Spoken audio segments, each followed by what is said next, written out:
Seja mais uma vez bem-vindo ao Show de Notícias. Daqui a pouco vamos olhar para o fim de semana desportivo, com o comentário habitual de Cancela Moura. Para o futebol há muito para falar, essencialmente do Floco Porto Braga, que venceu em Braga por 1-0 e poderá estar muito perto do título, e também uma divisão do Sporting Benfica desta noite. Mas antes ficamos com o xerife da RTV.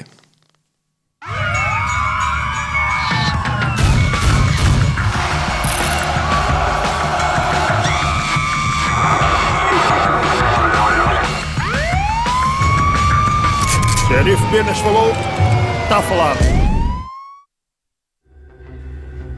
Olá, eu sou o Xerife Penas. Homem em Torres Vedras assassina a sua ex-mulher e seu enteado. Este homem bruto, desculpem, tenho que dizer, este homem bruto. O António Trigueiro era um homem que sempre deu mal viver à sua mulher, à Helena, de 50 anos, e também ao seu enteado, ao André Simões, de 24, um excelente aluno do Isqueté, em Lisboa.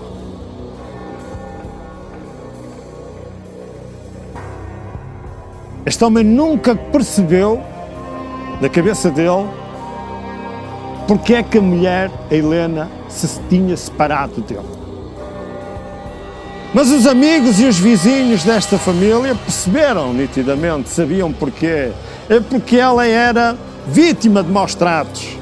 No interior daquela casa havia muita violência praticada pelo António Trigueiro sobre estas duas pessoas que ele acabou por matar. Ao fim de 2 meses de estar separada, a Helena começou a receber ameaças do seu marido.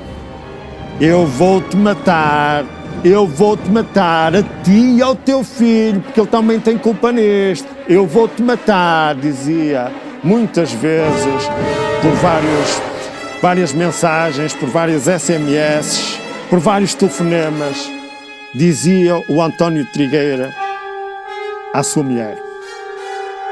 Mas ela nunca acreditou que ele fosse capaz de cometer o mesmo crime.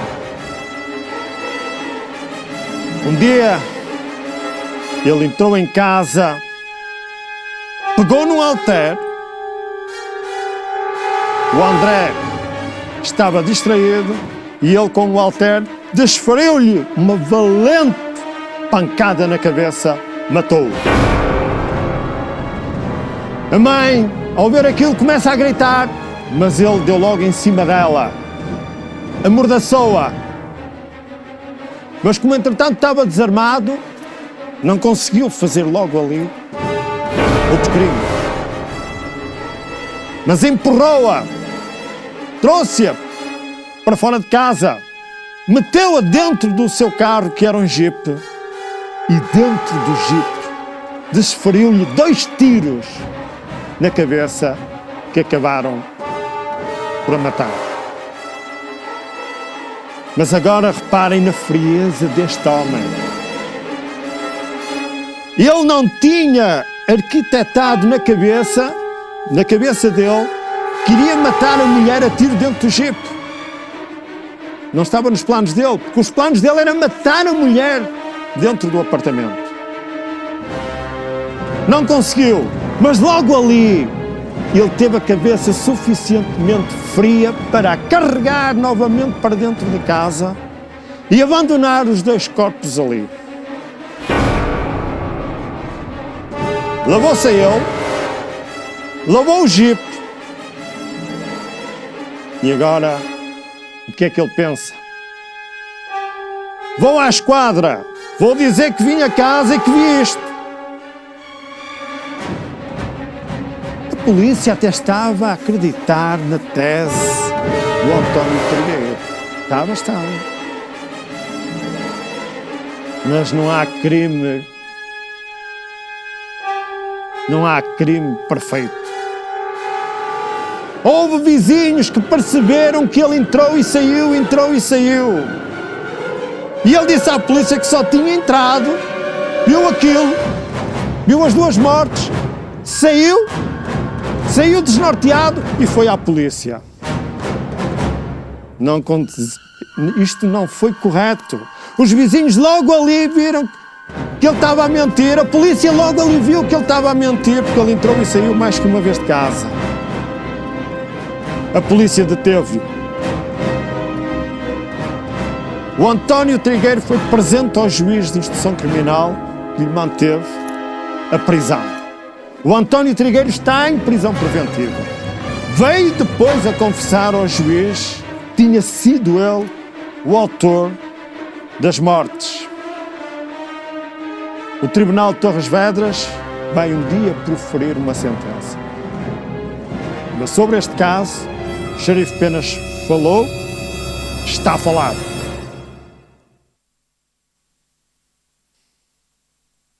Agora, eu vou-vos contar um caso, vários casos, melhor dizendo, que eu nunca vi retratado em nenhuma comunicação social. Mas, no entanto, as investigações que a produção deste programa fez levam-me a dizer que este caso, isto acontece em Portugal. Isto é verídico, aquilo que eu agora vou dizer. Isto vai estremecer. Isto vai estremecer as pessoas que me estão aí a ver em casa. Até a mim me fez estremecer. Quem é que nunca esteve num hospital em Portugal? Quem? Quem é que nunca recorreu aos serviços de um hospital em Portugal para ser tratado? Quem? Quem nunca teve na família uma pessoa internada num hospital em Portugal? Quem? Pois é. E agora repare, você sabia que há, por ano, 7.000 pessoas que morrem nos nossos hospitais? 7.000 pessoas que morrem nos nossos hospitais porque os medicamentos que lhe dão são trocados? É verdade. Arrepia ou não arrepia?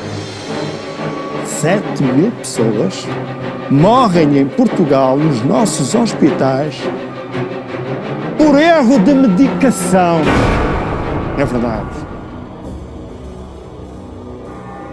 Aida Batista é presidente da Associação Portuguesa de Farmacêuticos Hospitalares. Foi ela quem disse isto. E o Infarmed corrobora. O Infarmed disse, é verdade. Mas já algum dia vocês viram isto retratados na comunicação social? Já alguma vez viram algum debate público sobre isto? A justificação que surgiu é culpa do sistema. É culpa do sistema. É culpa do sistema. Um farmacêutico não conseguir perceber aquilo que o médico escreveu, costuma-se dizer, tem letra de médico, e fornece um medicamento errado, e esse medicamento é dado a esse doente. É culpa do sistema. O doente A tomar o medicamento que devia ser para o doente B. É culpa do sistema. São erros informáticos. São erros humanos, digam com as letras todas, são erros humanos. Estes profissionais da saúde já admitem isso. Não tornam isto público porque têm medo depois de virem a ser responsabilizados. Mas não me venham dizer que isto é erro do sistema. Não me venham dizer que isto é erro do sistema. Mas isto cabe na cabeça de alguém? Mas isto cabe na cabeça de alguém? Agora sabem porque é que isto nunca veio num órgão de comunicação social? Nunca houve um debate aberto na nossa sociedade sobre isto? Porque admitem isto como normal. Admitem isto como normal.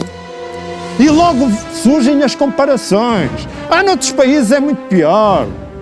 Nos Estados Unidos são entre 40 e tal mil a 90 e tal mil que morrem assim nesta circunstância. Pois é. Mas eu agora digo, eu agora tenho muito pouca confiança. Eu agora, quando tiver algum familiar, eu vou procurar saber quais são os medicamentos que ele está a tomar e se são os corretos. Eu vou exigir que me digam que tipo de doença, que tipo de tratamento é que esse meu familiar tem que ter. 7 mil, meus caros amigos. São 7 mil pessoas que morrem por este erro. 7 mil pessoas. 40 e tal mil, 80 e tal mil, 90 mil. Nos Estados Unidos é muito menos, representa muito menos que 7 mil em Portugal. Este é um caso para toda a gente meditar.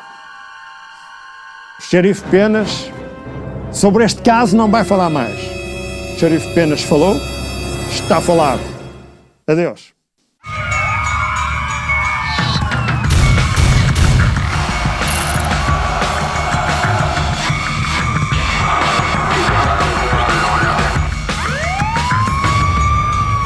Xerife Penas falou, está falado.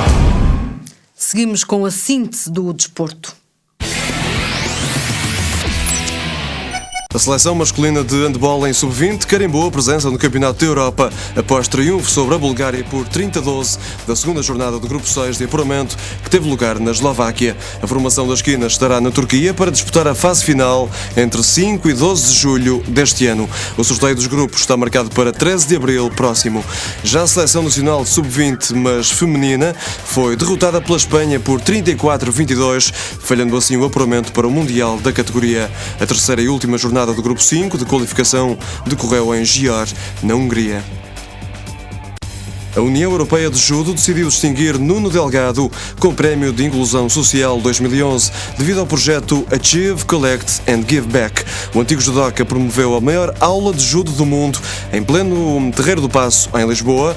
A distinção vai ser entregue no jantar de gala a 28 de abril, por ocasião da realização do Campeonato da Europa de Séniores, que vai decorrer entre 26 e 29 deste mês, na Rússia. Álvaro Parante terminou em quarto lugar na qualificação na ronda de Nogaro, em França, prova pontuável para o Campeonato do Mundo FIA GT1. Esta é de resto a competição mundial mais importante nos carros GT e o portuense de 27 anos esteve à beira do pódio depois de ter iniciado a prova em oitavo lugar.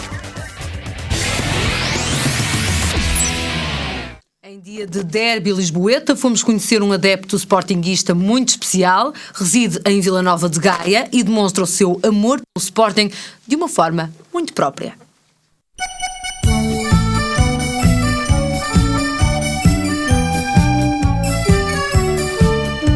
O Sporting nasceu um dia sob o signo do leão. Nós aprendemos a amá-lo e a trazê-lo no coração. Rapaziada, são bem o que eu lhes digo, gritem todos comigo, viva o Sporting! Em Valadares encontramos um autêntico mini-museu dedicado ao Sporting Clube de Portugal. O responsável é Manuel Miranda, um sportinguista dos Sete Costados, a quem um acidente há mais de 30 anos o incapacitou. Aproveitando o tempo em casa, decidiu começar a edificar as primeiras estátuas. Comecei a fazer uns santitos, comecei a fazer uns bonecos e foi uma maneira de estar na vida. Parar a morrer, eu não parei. A primeira obra foi feita em homenagem a Travassos, uma das cordas dos 5 violinos. Talvez fosse um bonequito que eu tenho lá fora, um boneco outro alto, foi o boneco que eu fiz. Fiz isso e depois a nota começou a gostar e tal. E é assim. O pai era um portista dedicado e na primeira vez que foi ao campo da Constituição, o calendário reservou um Futebol Clube do Porto Sporting. Os verde e brancos venceram e desde aí que Manuel Miranda, à data com 6 anos de idade, sofre pelo emblema de Alvalade. A maior alegria chegou 20 anos depois, quando o Sporting venceu o MTK de Budapeste com o famoso Cantinho de Moraes e trouxe para Portugal a única Taça das Taças do futebol português. Talvez quando o Sporting eu tinha casado há muito pouco tempo, ficou campeão da Taça das Taças, quando foi aquele Canto de Moraes. Para mim foi a maior alegria que eu tive na minha vida. Diz que já foi sócio do Sporting, mas que depois do acidente não mais pagou as cotas. Pelo meio houve uma promessa por cumprir do antigo presidente leonino Soares Franco, em que este adepto sportinguista voltaria a exibir com orgulho o cartão de associado. Eu sócio do Sporting não sou porque tive a infelicidade de ter um acidente e depois passou o tempo, desmancelei, não sou sócio do Sporting, não. Mas fui muitos anos, desde pequenino. E depois, entretanto, tive aquele acidente que tive, deixei de ser. Uma paixão que este adepto verde e branco quer levar consigo. Para mim, morro com ela. É uma grande paixão. Eu sei que não sei se eles me deixam. Senão um dia que eu morresse ia precisar de Sportingista. Dentro do caixão. Eu não sei se é de lei ou se... Ainda vou saber. Se realmente eu ia precisar de Sporting. Esta é mesmo a grande paixão da vida deste gaiense sportinguista. Para Manuel Miranda, há mais uma razão para o Sporting ser o seu clube favorito e, por isso, diferente dos grandes rivais. É a única equipa que fala de Portugal, é o Sporting Clube de Portugal. Portanto, os outros... Porto é uma cidade, Lisboa é uma cidade, mas o Sporting Clube de Portugal é o pai deles todos. Aos 74 anos de idade, Manuel Miranda não deixa esmorecer o amor pelo Sporting Clube de Portugal. Um caso único de amor pelo clube do coração. Se não passa, a vitória será nossa. Viva o Sporting! Ai, vamos lá cantar a marcha. Memórias do Sporting. Daqui a pouco vamos precisamente falar do clássico do derby desta noite entre Leões e Águias. Por enquanto, olhamos para a jornada deste fim de semana, para um jogo muito especial que teve lugar na Pedreira de Braga. O Sporting de Braga recebeu e perdeu com o Futebol Clube do Porto por 1-0, gol solitário de Hulk. Cancela Moura, foi um grande jogo de futebol com um vencedor justo? Eu julgo que sim. O Sporting Braga julgo que acusou a falta de alguma experiência em embates desta natureza, com esta dimensão. O Futebol Clube do Porto entrou muito bem. Notou-se que havia, parte a parte das duas equipas, embora o Futebol Clube do Porto dominasse, sobretudo na primeira meia hora, um grande receio de falhar, um medo, um certo nervosismo por o desfecho que eventualmente o jogo poderia ter. Mas acho que o Futebol Clube do Porto até tentou surpreender o Vítor Pereira com a entrada ou a inclusão de Kleber no lugar de Ianco. Penso que passou ao lado esta tentativa de refrescar talvez o 11 e até criar alguma surpresa. Ser um ataque mais móvel, porque Kleber é mais rápido que Ianco. Acredito que sim, mas Kleber está, de facto, baixou de forma, teve um final de época interessante, ainda fez uma pré-época também bastante boa, mas julgo que, de facto, não está à altura. Não está confiante também. Não, e o Ianco é sempre, até pela estatura e pelo grande confronto físico que consegue aguentar na grande área, uma referência incontornável agora do ataque de Futebol Clube do Porto. Admito que eventualmente, depois daquela meia hora, o Sporting Braga reagiu muito bem, julgo que até conseguiu efetivamente equilibrar um pouco o jogo e, de facto, o desfecho do encontro poderia ter sido outro se o Viana, no início da segunda parte, não tivesse falhado à frente de Elta num golo praticamente feito. Aliás, nem é hábito o Hugo Viana, com a experiência que tem, falhar daquela maneira. Embora tenha sido com o pé direito, o pé contrário ao favorito do Hugo Viana. Mas então diríamos que o Hugo, logo a seguir, fez exatamente com o pé direito o golo, o único golo do encontro. Poderemos dizer que é um jogador eu julgo que joga bem com o direito. É verdade, e o Hugo foi de facto um elemento desequilibrador neste jogo. foi muito importante para o Futebol Clube Porto ter ganho este jogo. Eu julgo que sai na frente na luta pelo título. Eu recordo que, independentemente da vantagem que o Futebol Clube Porto teve na Luz, nos momentos chaves do campeonato, onde era preciso ganhar e dar uma resposta positiva, independentemente de haver, como há, uma crise por parte do próprio treinador do Futebol Clube Porto, o Futebol Clube Porto ganhou na Luz e ganha agora em Braga, na Luz mais polémico por causa do lance que deu a vitória. E agora não houve casos, é importante E este jogo isso. não teve casos e, como eu digo, o Futebol Clube Porto teve uma resposta positiva em 2 momentos chaves do campeonato. E, portanto, o próprio... Julgo que também gostaria de realçar aqui uma questão, que foi a saída do Álvaro Pereira, o que denuncia aquilo que temos vindo aqui a dizer. Há, neste momento, uma crise, provavelmente, de autoridade ao nível do próprio balneário do Futebol Clube Porto, porque aquilo é uma atitude absolutamente incompreensível. Aliás, até se diria que o Vítor Pereira esteve muito bem, porque ele estava amarelado, o jogador, e julgo que até foi uma cautela por parte de resguardar o jogador de alguma eventual expulsão e até poder poupá-lo para os jogos que aí vêm, que são 4 finais. Exatamente. Cancela Moura, o Braga diz este é um adeus antecipado para a equipa do Minho ou não? Eu diria que, da mesma maneira que Leonardo Jardim não embandeirou em arco quando esteve próximo de alcançar o primeiro lugar e até esteve no primeiro lugar, eu também diria que não se poderá, neste momento, dizer com toda a certeza, nem aritmeticamente, nem até pelos desfechos dos próprios jogos que vão acontecer a seguir, que o Braga esteja completamente arredado.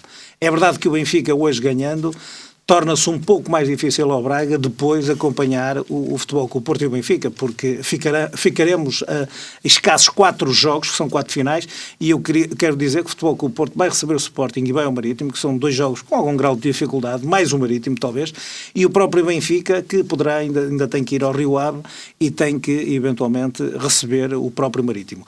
Eu julgo que quer um, quer outro clube, quer o Benfica, quer o Futebol Clube Porto, se quiserem almejar o título, vão ter que ganhar estes 4 jogos. Admito que o próprio Benfica esteja à espera, obviamente, de algum percalço do Futebol Clube Porto num destes confrontos, para poder, então, ascender à primeira posição. Mas o Futebol Clube Porto está muito bem colocado e o Braga poderá espreitar, relativamente às duas equipas... Aproveitando também alguns deslizes quer do Futebol Clube Porto, quer do Benfica. Eu penso que se mantém tudo em aberto, embora o Braga, eu aqui gostaria de registrar...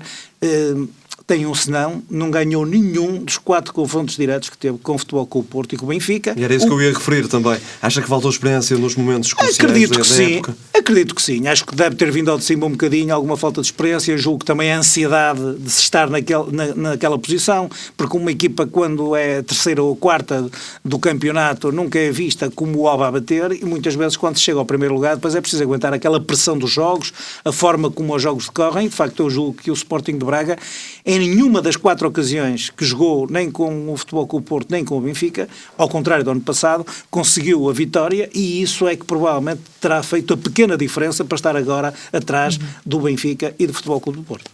Cancela Moura, hoje é dia de derby na capital, que vai opor o Sporting também ao Benfica.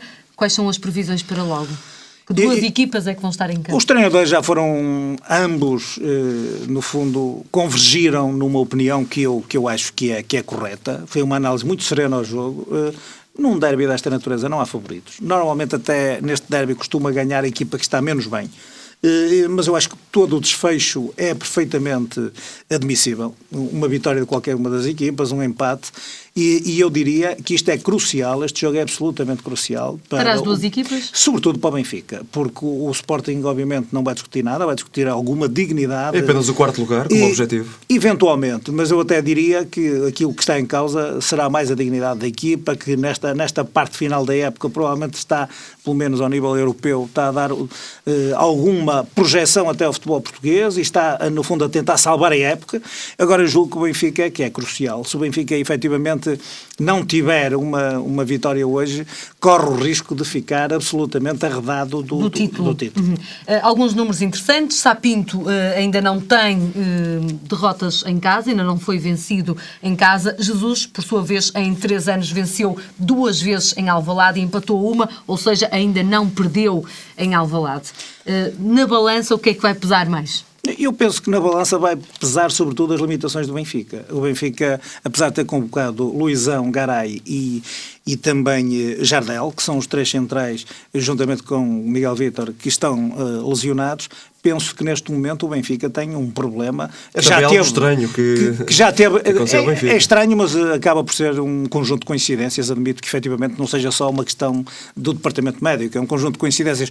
O Benfica já superou com a nota positiva no jogo contra o Chelsea estas limitações, mas pode dar-se o caso de hoje ter que usar outra vez uma defesa de recurso, com Capdevila à esquerda e com o recuo de Xavi Garcia e também com o Emerson a central.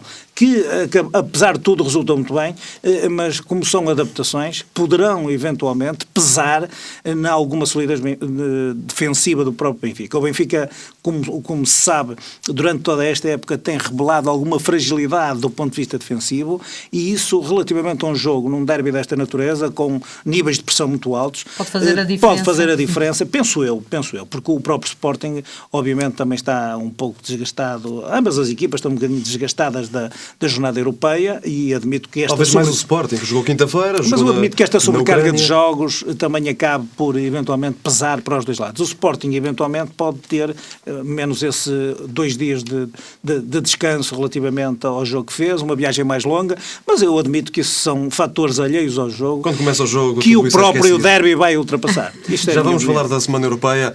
Para já, Cancela Moura, queria ouvi-lo também em relação a uma ausência de peso neste jogo e que tem a ver com o argentino Pablo Aimar, que não joga, foi castigado com 2 partidas de suspensão e é realmente a grande baixa deste derby. É verdade, eu julgo que essa é outra, eu referi no setor defensivo, mas se quisermos até poderemos acrescentar que essa é uma baixa de peso no Benfica, porque o Aimar é de facto a nota dominante, é o denominador comum de todo o jogo do Benfica, quando está bem, por exemplo, ano passado, nos jogos com o próprio Sporting, foi determinante. E mesmo no último jogo com o Sporting, eu julgo que de facto o Aimar pode vir a pesar e muito naquilo que pode ser o jogo do Benfica, portanto também é uma nota a ter em conta. Agora, eu acho que um derby desta natureza e sobretudo os objetivos que o Benfica tem, hoje o Benfica não pode falhar. Aliás, o Benfica tem sucessivamente nos pontos mais cruciais da época falhado quando não deveria, contra o Futebol Clube Porto para o campeonato, inclusivamente a própria Taça de Portugal aconteceu do mesmo modo. E julgo que o Benfica, com o Braga, não aconteceu, eu diria que teve a sorte do jogo, porque senão provavelmente já estaríamos a falar de uma outra maneira relativamente à classificação, e portanto o Benfica tem que superar naturalmente esta limitação com o plantel que tem, com outras soluções. Independentemente disso, julgo que o derby obviamente terá outros condimentos e vamos esquecer, ou vão esquecer com certeza, o desequilíbrio que poderia criar Aimar.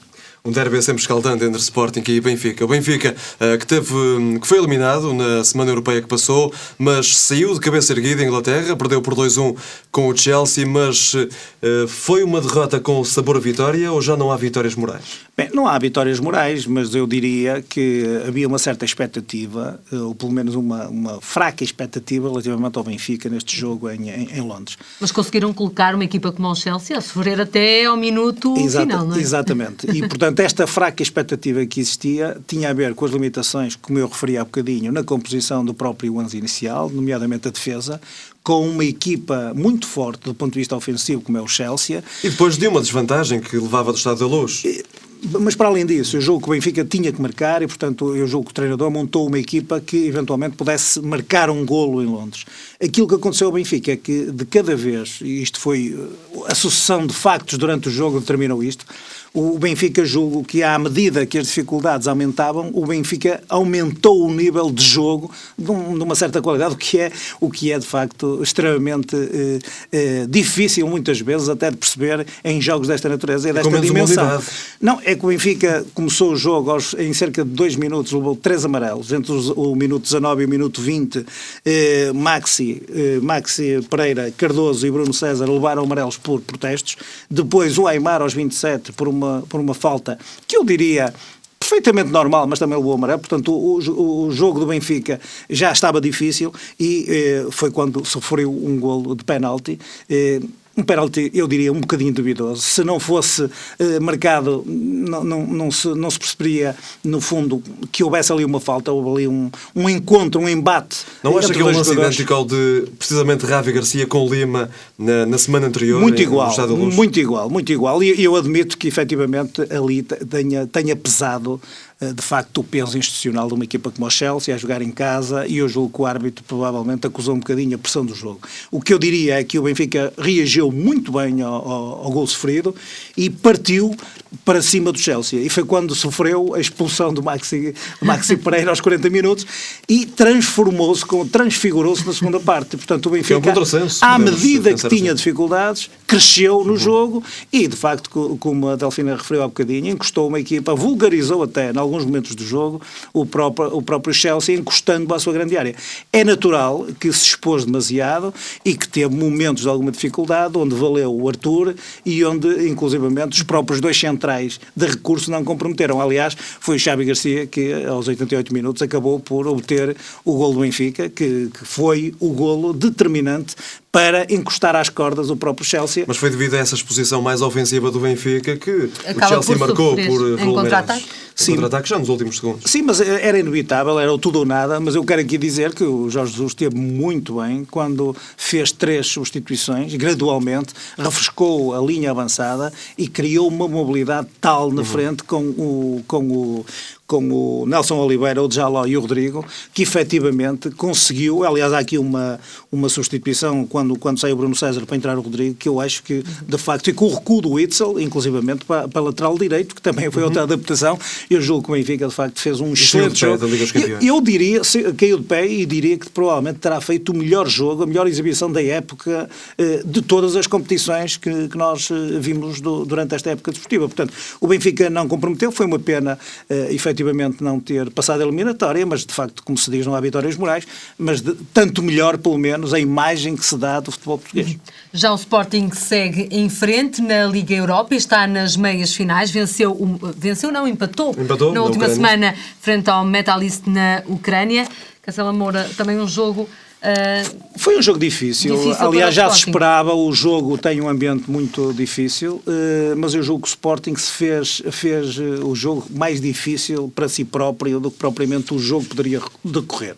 Julgo que o Rui Patrício foi inegável, aliás, toda a gente diz, foi inegavelmente a figura do jogo, para além de ter feito uma defesa muito boa. Está numa grande forma. É verdade, mas eu julgo que está um bocadinho talhado ele próprio, é um guarda-redes um bocadinho audaz e julgo que consegue, nestes momentos de grande pressão, estar à altura dos acontecimentos.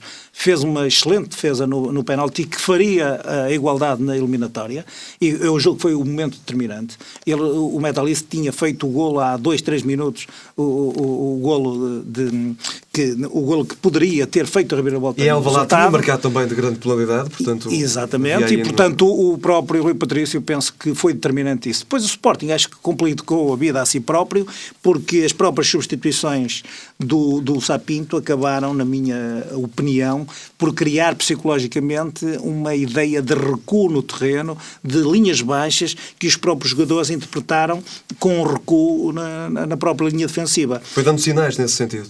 Muito. Eu acho que as próprias substituições, a entrada do Evaldo para o lugar de Capel aos 53 minutos e depois a entrada de Rui Neto para o lugar de Matias cerca dos 60 minutos, penso que acabaram por ser determinantes para o Sporting recuar e também diga-se aqui, eu julgo que o Sporting acabou por saber sofrer, saber esperar numa grande contenção, mas expôs-se demasiado porque um golo do Metalist podia ter levado a eliminatória. Portanto, acabou por complicar aquilo que podia ter sido um pouco mais fácil, mas está nas meias finais. Cancela Moura, até 2 ou 8 dias. Muito bem, muito obrigado. Para falarmos também deste derby que acontece hoje na nossa capital, então até 2 ou 8 dias o comentário aqui de desporto do Cancela Moura. Fazemos agora, Pedro, o último intervalo deste show de notícias, não é? É verdade, e contamos consigo já a seguir. Até já.